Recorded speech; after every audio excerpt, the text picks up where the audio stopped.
Welcome back. આગળ વધીએ આપણા એક્સપર્ટ્સ આપણે આજે આપણી સાથે જોડાઈએ પહેલા એક વખત અહીંયા આપણે ખાસ વોચ આઉટ કરવાનું એ રહેશે કે આજના દિવસની અંદર આપણને જે આખો સિનારીઓ બનતો દેખાઈ રહ્યો છે એમાં પ્રાઇમરી ફોકસ આપણને જે બનતું દેખાઈ રહ્યું છે એ ફોકસ એ છે કે બજારના આજના દિવસના ટ્રેન્ડ અને સેશનની અંદર આપણે ગેપ ડાઉન સાથે ખુલ્યા બાદ કેવી રીતની પ્રાઇસ એક્શનને આપણે અહીંયા આગળ જોઈ શકીશું. એ ઉપરાંત બીજું એક મોટું ફેક્ટર એ તો દેખાશે કે ગ્લોબલ માર્કેટના ફ્રન્ટ ઉપર અત્યારે આપણને જે કન્સર્ન્સ બનતા દેખાઈ રહ્યા છે અમેરિકન માર્કેટ્સના ઘટાડાની સાથે સાથે સૌથી મોટું કન્સર્ન આપણા માટે એ બનતું દેખાઈ રહ્યું છે કે જે પ્રમાણેનો માર્કેટનો ટ્રેન્ડ અત્યારે આપણી સમક્ષ છે એ ટ્રેન્ડને આપણે ડોલર ઇન્ડેક્સ અને સાથે સાથે કેવી રીતના આગળ જતા આપણે બોન્ડ યીલ્ડને લઈને ફોલો કરતા દેખાઈશું. કારણ કે આપણે ત્યાં પણ વ્યાજદરના વૃદ્ધિ બાદ આપણા પણ બોન્ડ યીલ્ડ વધતા દેખાયા છે અને એ બાદ હવે જો અહીંયાથી સિનારીઓ જે છે એ આપણને બદલાતો દેખાશે તો કેવી રીતના વોચ આઉટ કરવાનું રહેશે. આપણી સાથે અત્યારે હવે બાયોન્ટ કેપિટલના વિરલ બેરાવાલા જોડાઈ ગયા છે.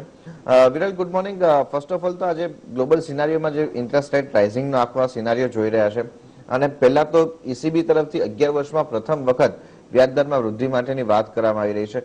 તો આ ગ્લોબલ લેવલ ઉપરનું ઇન્ફ્લેશન અને સાથે સાથે અત્યારના વ્યાજદરની વૃદ્ધિનું આખું આ સિનારીઓ છે એ વધારે ને વધારે હજુ નેગેટિવ થતો દેખાશે.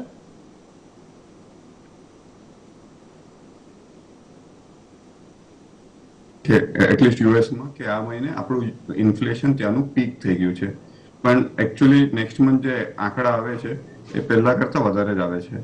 તો હવે મેનું પણ ઇન્ફ્લેશન આજે આવશે અને પાછું એવું લાગે છે કે બહુ હાઈ આવશે, એક્સપેક્ટેશનથી વધારે આવશે. તો આ કન્ટિન્યુઅસ એકચ્યુઅલી એક લૂપ ચાલી રહી છે કે બધી સેન્ટ્રલ બેંક્સ રેટ્સ વધારે છે પણ તો પણ ઇન્ફ્લેશન કંટ્રોલમાં નથી આવતું. એનું કારણ એક એ હોઈ શકે કે આ નોર્મલી શું થાય કે જે ઇન્ફ્લેશન હોય ડિમાન્ડ સાઇડ હોય. ડિમાન્ડ સાઇડ એટલે કે જેટલું બને છે એનાથી વધારેની ડિમાન્ડ છે, તો તમે ઇન્ટરેસ્ટ રેટ વધારો તો ઇન્ફ્લેશન પર જલ્દી કંટ્રોલ આવી જાય. આ વખતે થોડુંક જુદું છે. આ વખતે જે પણ ઇન્ફ્લેશન છે સપ્લાય સાઇડ છે, એટલે કે જે રો મટીરિયલ છે કે કોમોડિટી છે કે ઇવન ચાઇનાથી ચિપસેટ છે, સેમિકન્ડક્ટર્સ છે, એ બહાર જ નથી આવતા કે એની જે પ્રોડક્શન છે એ બહુ ઓછું છે. તો એ સપ્લાય સાઇડ ઇન્ફ્લેશન છે. તો એટલે એ થોડું સ્ટિકી છે ને થોડો ટાઈમ લાગશે. એટલે હજી પણ 2-3 મહિના લાગી શકે કે એકચ્યુઅલી ટેપર ડાઉન થવા માંડે, કારણ કે બેઝ ઇફેક્ટ પણ હજી ઓછી છે. બેઝ ઇફેક્ટ તો એકચ્યુઅલી આવતા ડિસેમ્બર જાન્યુઆરીથી આવવા માંડશે. તો એકચ્યુઅલ જે એકદમ ઓછા નંબર છે તો ડિસેમ્બર જાન્યુઆરી પહેલા દેખાય નહીં, પણ એટલી જે ટેપર ડાઉન છે એને પણ આવતા થોડો ટાઈમ લાગે છે. બીજું કે ક્રૂડ ઓઇલ આપણે ઘણીવાર વાત કરી છે, પણ અત્યારે પણ 3 મહિનાના હાઈએસ્ટ લેવલ પર છે. હજી પણ લગભગ $123 આસપાસ છે. ને આ વખતનું હું થોડો સરપ્રાઇઝિંગ એટલે પણ છે કારણ કે ચાઇનાએ પાછી લોકડાઉનની વાત કરી છે શાંઘાઈમાં આવતીકાલથી. ખાલી 15 દિવસ શાંઘાઈ, 15 બી નહીં, એકચ્યુઅલી 1 જૂને જ ખુલ્યું, તો ખાલી 11 દિવસ શાંઘાઈ ઓપન રહેશે, પાછું લોકડાઉન તરફ જઈ રહ્યું છે. તો જ્યારે બી પહેલા ચાઇનામાં લોકડાઉનની વાત આવતી તો ઓઇલ થોડું કુલ ઓફ થતું હતું. આ વખતે એ પણ નથી થઈ રહ્યું. તો એટલે આજે ઇન્ફ્લેશનનું જે માઇન્ડસેટ હતું કે માર્ચમાં પીક થઈ ગયું, એપ્રિલમાં પીક થઈ ગયું, હજી આગળ ને આગળ લેટ થતું જાય, એટલે થોડું માર્કેટ્સ કુલ ઓફ થઈ રહ્યા છે. ઓકે, આ એક પર્સપેક્ટિવ અહીંયા આપણને બનતો દેખાઈ રહ્યો છે.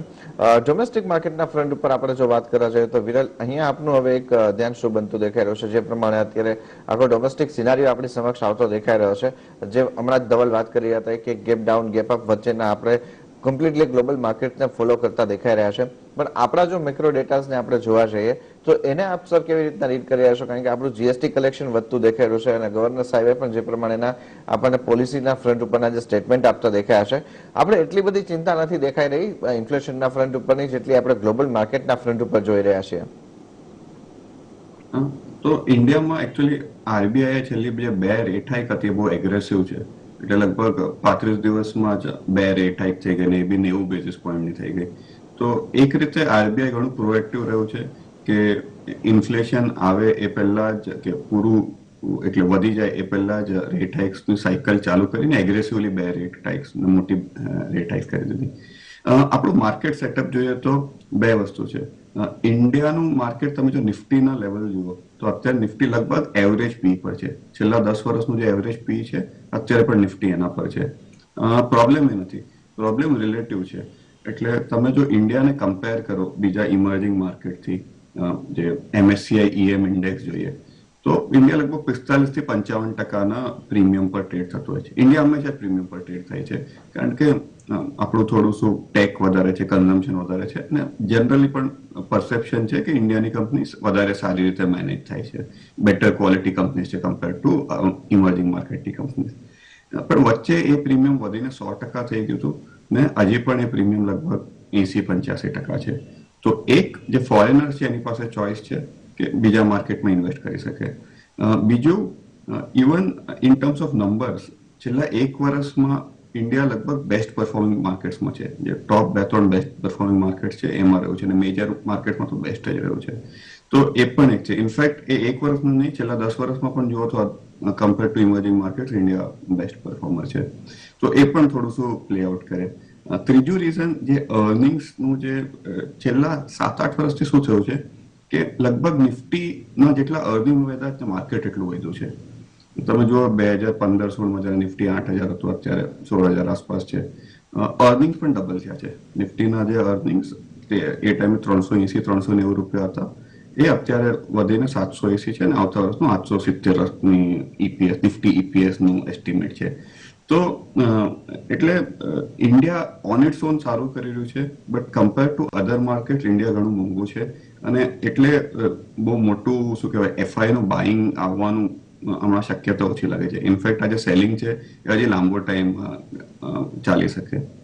લાસ્ટ પોઈન્ટ, જે આપણે ક્રૂડની વાત કરી, જ્યારે પણ ક્રૂડ બહુ વધે તો ઇન્ડિયા મોસ્ટ અફેક્ટેડ માર્કેટ છે, કારણ કે આપણે લગભગ દિવસના 5 મિલિયન બેરલ વાપરીએ છીએ, એમાંથી જાતે તો ખાલી 7 લાખ બેરલ બનાવીએ છીએ. 4.3 મિલિયન બેરલ ઇમ્પોર્ટ છે. તો આજના દિવસે બી 2 લાખ કરોડની અંડર રિકવરી છે. તો એટલે આજે ક્રૂડ જે હમણાં હોટ છે, 120 ની ઉપર રહી છે, તો એના લીધે પણ થોડું ઇન્ડિયાનું પરસેપ્શન એટલીસ્ટ ગ્લોબલી છે કે આ પ્રેશરમાં રહેશે માર્કેટ. ગિવન ઓલ ધીસ સિનારીઓ, આપણી જે રેન્જ ચાલી રહી છે છેલ્લા 7-8 મહિનાથી, એ મને લાગે કન્ટિન્યુ રહેશે.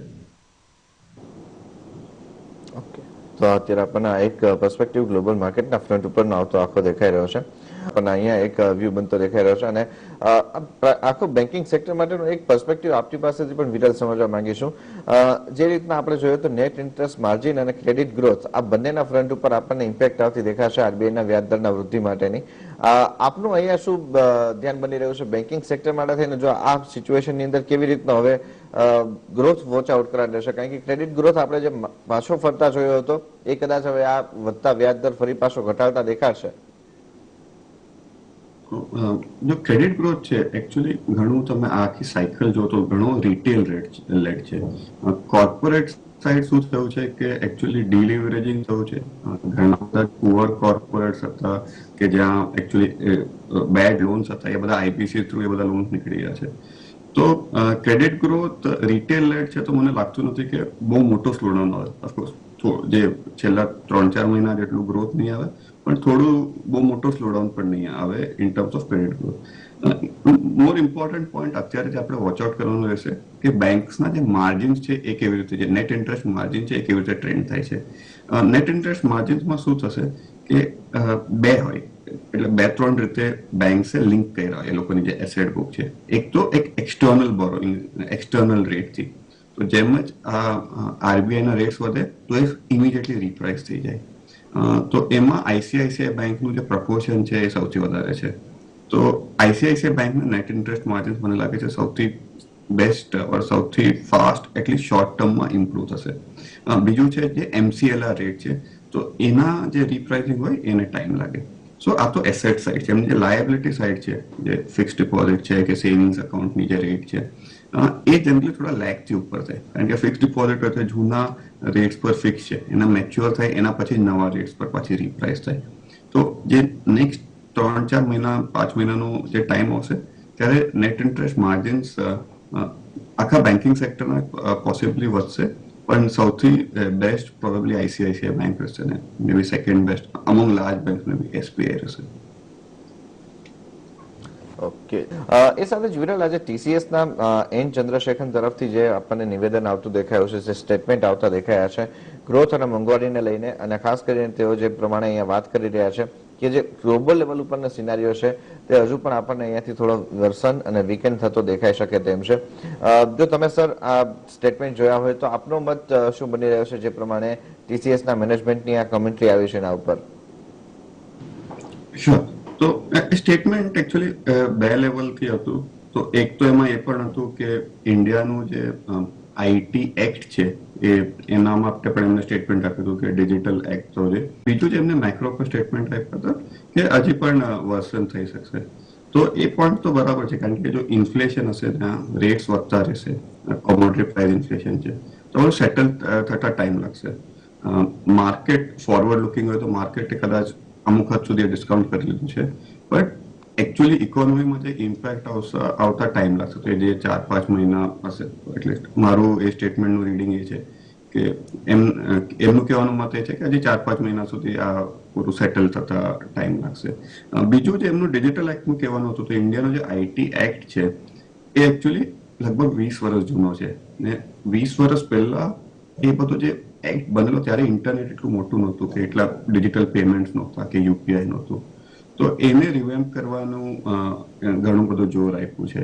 તો એ થશે તો ઓલરેડી ઇન્ડિયા સ્ટાર્ટઅપ્સમાં થર્ડ બેસ્ટ કન્ટ્રી છે. હવે ઇન્ક્રીઝિંગલી એવું થઈ રહ્યું છે કે પ્રોડક્ટ ઇન્ડિયામાં બધા જ ઇન્ડિયન કંપની માટે બને ને પછી બહાર જાય છે.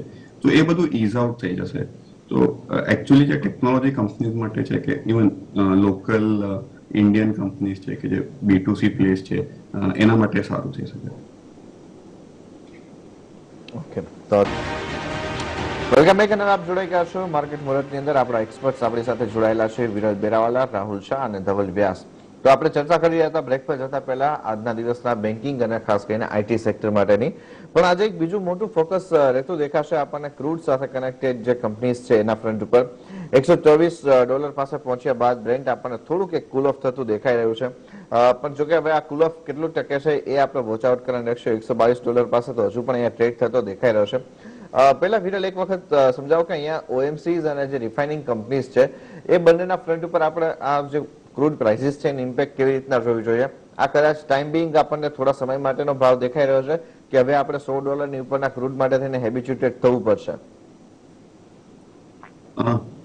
પોસિબલી, કારણ કે તમે જુઓ તો કાલે રાત્રે એક જે ફેડ ગવર્નર હતા યેલેન, એમનું સ્ટેટમેન્ટ આવેલું કે crude prices stay higher for longer.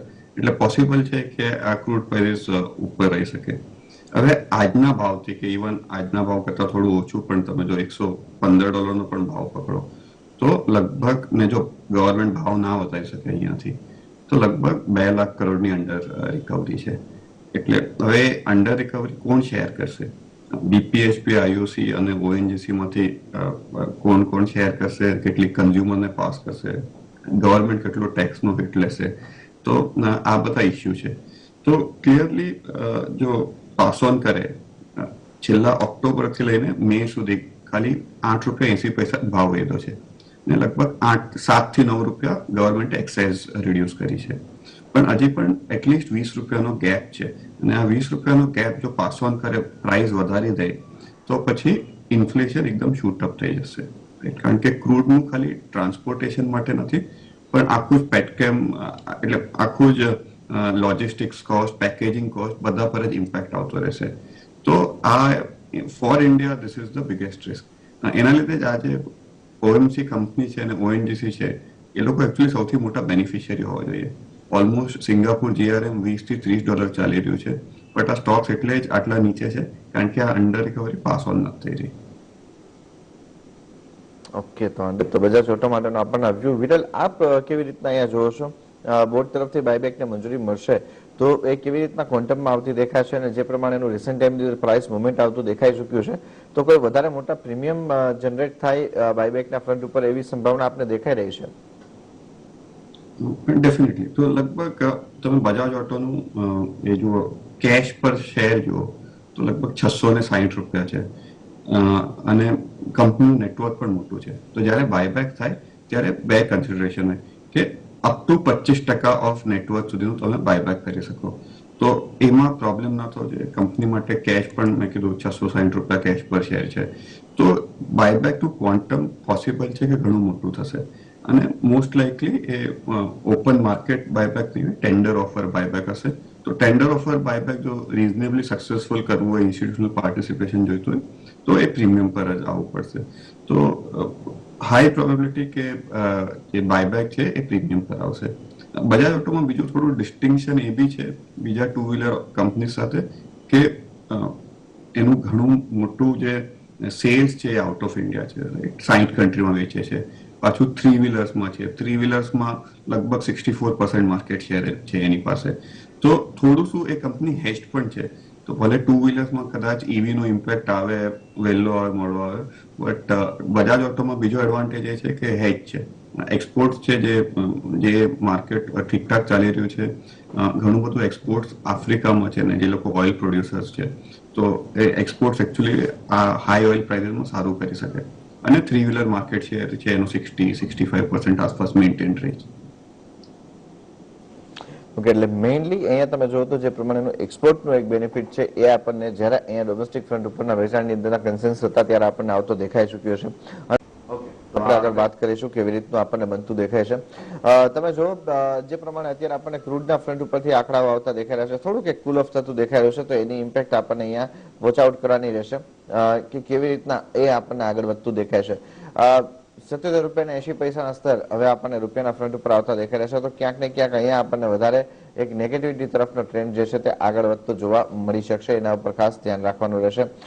રૂપિયાની અંદર આપણે આમ જોવા જાવ તો અત્યારે હવે આ લાઈફ લો લેવલ જે હતા એ આવી ચૂક્યા છે. ઓકે, 77 રૂપિયા 80 પૈસા ઉપર પહોંચતા આપણે જોઈએ તો આ અત્યાર સુધીનું રૂપિયાનું ડોલર સામેનું સૌથી નીચું સ્તર આવતું આપણને દેખાઈ ચૂક્યું છે. અત્યારે એની ઉપર પણ આપણે દેખાઈ રહ્યા છે.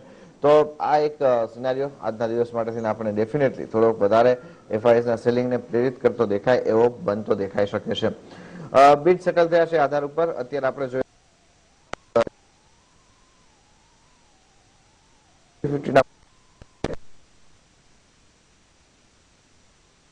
કાઉન્ટર છે જ્યાં થોડીક સ્ટ્રેન્થ આપણને દેખાઈ રહી છે. વન સેકન્ડ કોરોનાના કેસીસ પણ વધી રહ્યા છે. વિરલ, એક વખત અહીંયા વ્યૂ આપો આપનો ફાર્મા સ્પેસ ઉપર આપનું ધ્યાન શું બની રહ્યું છે? ફરી પાછું અહીંયા થોડુંક એક્શન આપણને આવતું દેખાશે પોઝિટિવ? ડેફિનેટલી. તો ફાર્મામાં એકચ્યુઅલી આખું સેક્ટર પોસ્ટ કોરોના જે ફર્સ્ટ માર્ચ 20માં જે સ્પાઇક થઈ ગયા હતા સ્ટોક્સ, એના પછી આખું સેક્ટર જ અંડર પરફોર્મ કર્યું છે with the exception of maybe Sun Pharma. અને સન ફાર્માના જુદા રીઝન્સ હતા. પહેલા બહુ જોરથી સ્ટોકિંગ થયું તો નંબર્સ બહુ સારા આવ્યા ઇનિશિયલ ફેઝમાં, અને પછી જેમ જેમ સ્ટોક્સ ડાય ડાઉન થયા તો છેલ્લા 3-1 ક્વાર્ટરથી રિઝલ્ટ ખરાબ આવે છે. મને લાગે બેઝ ઇઝ ઇન પ્લેસ આખા જ ફાર્મા સેક્ટર માટે. હવે આ ક્વાર્ટરથી નંબર્સ થોડા ઇમ્પ્રુવ થતા રહેશે. બીજું છે કે કરન્સીનો પણ સપોર્ટ રહેશે. આપણે ઇન્ડિયાની બધી જ ફાર્મા કંપનીઝમાં થોડું શું ઓવરસીઝ એક્સપોઝર છે, પણ એ અક્રોસ નહીં રહે, કારણ કે આપણે ખાલી રૂપી ને ડોલર જોઈએ છે તો ત્યાં રૂપીમાં બી છેલ્લા વર્ષમાં 3 રૂપિયાથી ડેપ્રિશિએટ થયો છે. પણ તમે બાકી બધી કરન્સી જુઓ, યુરો કે પાઉન્ડ કે ઇવન કેનેડિયન, ત્યાં એકચ્યુઅલી રૂપી એપ્રિશિએટ થયો છે. લાસ્ટ યર આ ટાઈમ પર યુરો 88.5 હતો, અત્યારે 82.5 આસપાસ છે. તો ક્રોસ કરન્સીનું થોડું કોઈ નેગેટિવ રહેશે, બટ ઓવરઓલ કરન્સીનું બેનિફિટ રહેશે. લાસ્ટલી જ્યારે માર્કેટ થોડું રેન્જ બાઉન્ડ હોય કે વોલેટાઇલ હોય તો થોડું શું ઇન્સ્ટિટ્યુશનલ પણ ઇન્ક્રીમેન્ટલ ફ્લોઝ ડિફેન્સિવ તરફ જવા માંડે, અને એમાં બાકીના જે બીજા બે ડિફેન્સિવ સોર્ટ ઓફ સેક્ટર છે, તો જે કન્ઝમ્પશન રિલેટેડ સેક્ટર છે ત્યાં ઇન્ફ્લેશનનું હિટ છે અને ત્યાં જે પણ અર્નિંગ્સ કટ આવતા રહેશે. અને બીજું જે ડિફેન્સિવ સોર્ટ ઓફ સેક્ટર લોકો આઈટી કે, તો આઈટીમાં પણ ઇસ્યુ છે કે માર્જિન કોમ્પ્રેશન છે. તો among defensive sector maybe pharma is best placed. Okay, તો ત્યારે આપણને આ વ્યૂ બનતો દેખાઈ રહ્યો છે. તો અહીંયા આપણે જોઈએ તો આપણા એક્સપર્ટનો ચોઈસ ક્યાં બની રહી છે એના ઉપર પણ વાત કરી લઈએ. વિરલ, આપની પણ ચોઈસ જણાવી દો કયા સ્ટોક ઉપર આપનું ધ્યાન બની રહ્યું છે. ત્યારબાદ ધવલ, આપની પણ ચોઈસના ફાર્મા સ્પેસ ઉપર વાત કરીશું. તો ફર્સ્ટ ઓફ ઓલ વિરલ, આપ ફાર્મા સ્પેસમાં કયા સ્ટોકને અત્યારે ચૂઝ કરી રહ્યા છો? તો ફાર્મામાં અમારું ઇન્વેસ્ટમેન્ટ ડીવીઝમાં છે. એસેન્શિયલી શું થયું છે કે ડીવીઝમાં એક મોલિન્યુપુર કરીને મોલિક્યુલ હતું જે કોવિડ માટે હતું, અને લાસ્ટ યર એના લીધે ડીવીઝના નંબર્સ ઘણા સારા આવ્યા. યર ઓન યર ગ્રોથ લગભગ 30% કે કંઈક હતો. અને માર્કેટનું એક્સપેક્ટેશન છે કે એ વન ઓફ હતું ને એ નંબર્સ હવે પાછા આવે નહીં. અમને લાગે છે કે કારણ કે ડીવીઝે આટલું બધું કેપેક્સ કર્યું છે, છેલ્લા તમે 18-19 વર્ષની એની લિસ્ટેડ હિસ્ટ્રી જોઈ લો, તો જ્યારે પણ એ લોકો કેપેક્સ કરે એના પછી એના નંબર્સ ધીરે ધીરે ઇમ્પ્રુવ થતા જાય. એટલે સોર્ટ ઓફ એની પાસે sort of back to back arrangement હોય ત્યારે જ એ લોકો કેપેક્સ કરે છે. તો ઘણું બધું કેપેક્સ કર્યું છે, કેપેક્સ ફેઝ ઇઝ ઓવર, અને instead of numbers going down, કારણ કે મોલિનોક્યુલ નીકળી ગયું, આ વર્ષે પણ નંબર્સ થોડા ઉપર જ જશે. અને ગિવન ધ આ સ્ટોક હંમેશા જ પ્રીમિયમ પર ટ્રેડ થયો છે, તો આ કરેક્શન પછી પાછું થોડું એ પાછું પ્રીમિયમ આવવાનું ચાલુ થશે. ઓકે, તો અત્યારે આપણને વ્યૂ ઇનિશિયલ ટ્રેડિંગ માટેનો જે આપણને સેશન બનતું દેખાઈ રહ્યું છે એના માટેનો બનતો દેખાઈ રહ્યો છે. અહીંયા આપણે જોઈએ તો હવે અત્યારે ફરી પાછું થોડુંક કોવિડના ફ્રન્ટ ઉપરના સમાચાર આવતા દેખાઈ રહ્યા છે. સતત બીજા દિવસે પણ આ કેસમાં વધારો થતો આપણને દેખાઈ રહ્યો છે. કુલ આંકડાઓનો આંકડો જે છે તે અહીંયા આપણને એલિવેટેડ લેવલ ઉપર આવતો દેખાઈ રહ્યો છે. હજુ પણ જોકે કોઈ ટ્રિગરિંગ થાય એવા પ્રકારના લેવલ્સ ઉપર નથી આવતો દેખાઈ રહ્યો, પણ બજારના સેન્ટિમેન્ટ આને લઈને ઓલરેડી આપણને થોડા પ્લે આઉટ થતા દેખાઈ રહ્યા છે. વિરલ, એક મેજર ઇમ્પેક્ટ જોઈએ તો આને લઈને ડાયગ્નોસ્ટિક કાઉન્ટર ઉપર દેખાઈ રહી છે. અહીંયા કોઈ ડાયગ્નોસ્ટિક કાઉન્ટર આપના રડાર ઉપર આવી રહ્યા છે જ્યાં ખરીદદારી કરવી જોઈએ? ડાયગ્નોસ્ટિક કાઉન્ટર્સ એટલે આખું ડાયગ્નોસ્ટિક એઝ અ સેક્ટરે જ બહુ સારું પરફોર્મ નથી કર્યું, અને for possibly the right reasons. તો પોસ્ટ કોવિડ લાગતું હતું કે ઘણું બધું જે પોસ્ટપોન થયા હતા સર્જરીઝ કે ઘણા બધા ડાયગ્નોસ્ટિક્સ પણ જે પોસ્ટપોન થયા હતા પાછું આવશે. ઇશ્યુ ડાયગ્નોસ્ટિક્સમાં એ છે કે કોમ્પિટિશન બહુ વધી ગઈ છે. નોટ ઓનલી જે 4-5 લિસ્ટેડ કંપનીઝ છે એ, પણ ઘણા બધા પ્રાઇવેટ ઇક્વિટીએ ફંડ કરેલા બહુ બધા નાના લોકલ કંપનીઝ છે. તો જે એક્ઝિસ્ટિંગ કંપનીઝ છે એ લોકોને કંઈ માર્કેટ શેર એટલો વધતો દેખાતો નથી. બીજું છે કે જે ડાયગ્નોસ્ટિક્સ ને ઓનલાઈન જે ઈ ફાર્મસી છે એ બધાનું જે સોર્ટ ઓફ મર્જર કે એસોસિએશન થયું છે. તમે 1mg નું જુઓ, ટાટા કે આપણું થાઇરોકેર એનું જે ટેક ઓવર કર્યું, તો આ બધામાં એ થશે કે મે બી પોસિબલ છે કે ડાયગ્નોસ્ટિક્સમાં સસ્તામાં કે થોડું સબસિડાઇઝ કરે ટુ વોલ્યુમ્સ પેલા ઈ કોમર્સ માટે લેવા માટે, તો એ બધું પણ પોસિબલ છે. તો સેક્ટરમાં અત્યારે ઘણું બધું ડિસ્રપ્શન છે, અને મે બી ફંડામેન્ટલ નંબર્સ થોડા કદાચ સારા આવી પણ જાય વચ્ચે, બટ ઓવરઓલ સેક્ટરમાં બહુ ડિસ્રપ્શન છે, તો અત્યારે થોડું દૂર રહેવાનું સેક્ટરથી. ઓકે, જે પ્રમાણે કુણાલ, ઘણો આભાર વન્સ અગેન. કુણાલે જે સમગ્ર માહિતી આપી જેના પરથી એક વસ્તુ આપણને આઈટી સેક્ટર માટેની વોચ આઉટ કરવાની રહેશે. આ સવાર આપણા એક્સપર્ટ તરફથી અહીંયા વ્યૂ પોઝિટિવ સાઈડ ઉપરનો પણ હતો. હવે પણ વિરલ, હવે આપણો વ્યૂ વધારે અહીંયા ડિટેલમાં એ રીતના સમજવા માંગીશું. જો 78-50 સુધીના લેવલ્સ અહીંયા આવતા આપણને રૂપિયાના ફ્રન્ટ ઉપર દેખાવાના હોય, તો એને જોતા અત્યારે આઈટી સેક્ટર જે છે, અને એમાં પણ ખાસ કરીને જે એક્સપોર્ટ ઓરિએન્ટેડ માર્કેટની અંદર સ્પેસ ધરાવે છે, એ કંપનીઝ ઉપર વધારે ફોકસ કરવું જોઈએ. લગભગ આપણું આખું જ આઈટી સેક્ટર એક્સપોર્ટ ઓરિએન્ટેડ છે. ઇશ્યુ એ છે કે જે ડોલર ઇન્ડેક્સ છે, કે જે રૂપી ડેપ્રિશિએટ પણ થાય છે ડોલરથી. ડોલર લગભગ 60-65% હોય, જે બિલિંગ હોય કે જે ઓફટેક હોય કોઈ બી આઈટી કંપની, લગભગ 60-65% હોય. તો ત્યાં ડેફિનેટલી ફાયદો મળશે, લગભગ 4-5% મળશે. પણ જે મેં કીધું એમ, જે ક્રોસ કરન્સી છે એ નિગેટ કરી દેશે. તો આપણે એ ના વિચારી શકીએ કે પૂરું 5-6% જે રૂપી ડેપ્રિસિએશન થયું છે એ સોર્ટ ઓફ નંબર્સમાં ફ્લોઈંગ થશે, કારણ કે જે બાકી બધી કરન્સી છે, GBP, euro, Australian dollar, Canadian dollar, જે બીજી 4-5 મોટી કરન્સીઝ છે આપણી આઈટી કંપની માટે, એ બધા સાથે જ રૂપિયો એપ્રિશિએટ થયો છે એટલીસ્ટ છેલ્લા 1 વર્ષમાં ધીરે ધીરે. તો મે બી થોડું શું ઇમ્પેક્ટ મળશે, પણ જે નોર્મલી જ્યારે રૂપી ડેપ્રિશિએટ થાય ને માર્જિન એક્સપાન્શન થાય એ ફૂલ ઇમ્પેક્ટ નહીં મળે. મે બી એનું 20-30% જ ઇમ્પેક્ટ મળશે. આઈટીમાં ફોકસ કરવા માટે બીજું ઇશ્યુ એ છે કે એનું જે માર્જિન્સ છે એ છેલ્લા 2 વર્ષથી નોર્મલ કરતાં વધારે હતા. એનું કારણ એ હતું કે વર્ક ફ્રોમ હોમ હતું, ટ્રાવેલ કોસ્ટ નહોતા. આ બંને જ જે જનરલ એડમિનિસ્ટ્રેટિવ એક્સપેન્સ કહીએ આઈટી કંપની માટે, એ નોર્મલ કરતાં ઓછા હતા. તો પાછા ધીરે ધીરે ફૂલ આવી રહ્યા છે. તો એમાં પણ એક સોર્ટ ઓફ માર્જિન પર પ્રેશર રહેશે. તો ટોપ લાઇન કંપનીઝની સારી રહેશે. પોસિબલ છે કે FY23 પાછું લગભગ બધી જ કંપની માટે ડબલ ડિજિટ ગ્રોથ રહેશે. પણ જે લાસ્ટ 2 વર્ષથી એ થતું હતું કે ટોપ લાઇન ગ્રોથ કરતાં પ્રોફિટ ગ્રોથ વધારે આવતો હતો, એના લીધે આખું સેક્ટર આટલું ચાલ્યું હતું. એ થોડું પ્રેશરમાં રહેશે. લાસ્ટ થોડું શું લિક્વિડિટીનું ફેક્ટર છેલ્લા 8 કે 9 મહિનાથી દર મહિને FII કન્ટિન્યુઅસલી આખું આઈટી સેક્ટર વેચ્યું છે. તો થોડું શું નેસ્ડેક નીચે જાય છે તો એની સાથે પણ ઇન્ડિયન આઈટી રિએક્ટ કરે છે, ભલે લાઈક ટુ લાઈક કમ્પેરિઝન નથી તો પણ. તો એ પણ આપણે ફ્લોઝ જે છે એ પણ વોચ આઉટ કરવો પડશે કે જે ઇનફેક્ટ લાસ્ટ મંથ મેમાં સૌથી મોટું જે સેક્ટર હતું જે FII વેચ્યું હતું એ આઈટી હતું. તો થોડું ફ્લોઝનું પણ વોચ આઉટ કરવું પડશે. ઓકે, તો અહીંયા આપણને ડેલ્ટા કોપ માટેનો વ્યૂ બનતો દેખાઈ રહ્યો છે. હવે અહીંયા જોઈએ તો મોટા ભાગના કાઉન્ટર હવે લાલ નિશાનમાં જ છે. ગણતરીના આપણે જે આજે ગ્રીન ઝોનમાં દેખાઈ રહ્યા હતા એ કાઉન્ટરની આપણે વાત કરી, પણ એ બાકીના મોટા ભાગના કાઉન્ટર્સ છે જેમાં આપણને લાલ નિશાન તરફનો ટ્રેડ દેખાઈ રહ્યો છે અને એમાં હવે મેટલ સ્પેસ ઉપર એક વખત પર્સપેક્ટિવ સમજીએ તો શું લાગે છે વિરલ, આપને મેટલ સ્પેસની અંદર એક્યુમ્યુલેટ કરવા માટેનો કોઈ કાઉન્ટર પસંદ આવી રહ્યું છે? Not really. તો હમણાં આખું પાછું જે ચાઇનાના કોવિડ લોકડાઉનની પછી વાત ચાલુ થાય છે, 10-11 દિવસમાં જે આપણે વાત કરી કે લોકડાઉન ખતમ થયા એનાથી પછી પાછળ ચાલુ થઈ રહ્યું કે કોઈ પણ મેટલ સ્ટોક છે એમાં ચાઇના 40-50% વર્લ્ડ માર્કેટ શેર છે, એટલીસ્ટ કન્ઝમ્પશનમાં. તો એ સૌથી મોટું માર્કેટ જો સ્લોડાઉન હશે તો મેટલ્સમાં પણ સ્લોડાઉન રહેશે. લોંગ ટર્મ આપણે જે વાત કરી છે, medium long term aluminium remains the best place. Ferrous કરતા નોન ફેરસ પ્રિફર કરવું જોઈએ.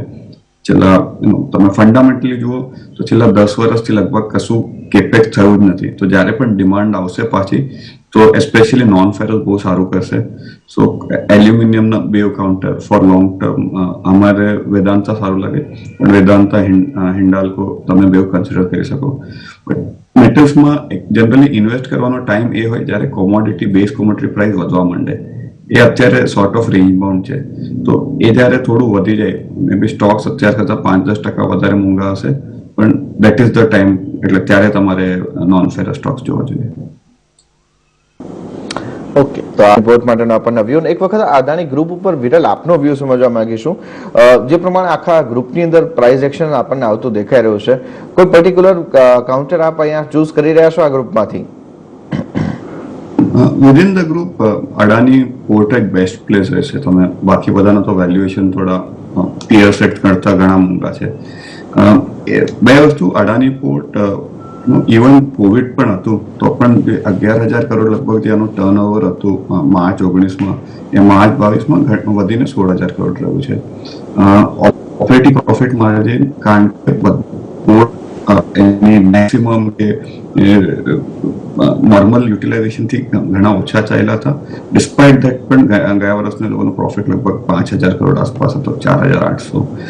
તો Adani port remains best place. એ લોકોએ આટલા બધા જે નવા પોર્ટ્સ જે એક્વાયર કરતા રહે છે, કે જે સ્ટેક વધારી લે છે લોકો એના પાર્ટનર્સથી, અને ઓપરેટિંગ એફિશિયન્સીઝ આવતી જાય છે. આ લોકોના પોર્ટ જે છે among the most competitive in the world છે in terms of operating efficiency, in terms of turnaround time, overall cost. તો એના લીધે જે વોલ્યુમ્સ છે બીજા મેજર પોર્ટ્સથી પણ ધીરેથી આ લોકો તરફ શિફ્ટ થશે, અને આ બેઝથી પણ પોસિબલ છે કે વોલ્યુમ પણ વધશે. અને આ ધંધામાં, આ બિઝનેસમાં, પોર્ટ્સના બિઝનેસમાં એક વખત પોર્ટ એસ્ટાબ્લિશ થઈ ગયું એના પછી પ્રોફિટ માર્જિન ઇઝીલી 65-70% થઈ. અડાની પોર્ટ 65% હતું, ગયા વર્ષે 56% જ હતું. તો આમાં બંને થશે. રેવન્યુ ગ્રોથ આવતી રહેશે ફોર ફોરસિએબલ ફ્યુચર. એ લોકોના એક્ઝિસ્ટિંગ પોર્ટ છે એનાથી, પ્લસ પ્રોફિટ માર્જિન વધતા રહેશે. અને ગિવન કે આ કેશ ફ્લોનું બિઝનેસ છે, પોસિબલ છે કે બીજા કોઈ પોર્ટ્સ પણ હશે. એમ તો ઈસ્ટ કોસ્ટ વેસ્ટ કોસ્ટ પૂરું જ કવર્ડ છે, પણ બીજા પણ કોઈ પોર્ટ્સ હશે તો લોકો એક્વાયર કરીને હજી ફાસ્ટ ગ્રો કરશે. ઓકે, સાથે જ રુચિત, ધવલ અને વિરલ, આપ ત્રણેયનો ઘણો આભાર સર, સમય ફાળી અમારી સાથે આ સમગ્ર ચર્ચામાં જોડાવા માટે અને આ વિગતો માટે. આજે આપણા એક્સપર્ટ સાથેની ચર્ચા થોડી અહીંયા ટૂંકી રાખીએ છીએ, કારણ કે આપણે એક બ્રેક માટે રોકાયા છીએ. બ્રેક બાદ આપણી સાથે આજે હવે ચર્ચામાં અને માર્કેટના ડોમેસ્ટિક અને ગ્લોબલ બંને ફેક્ટર્સને સમજાવવા માટે જોડાઈ રહ્યા છે PPFAS ના ફંડ મેનેજર રાજ.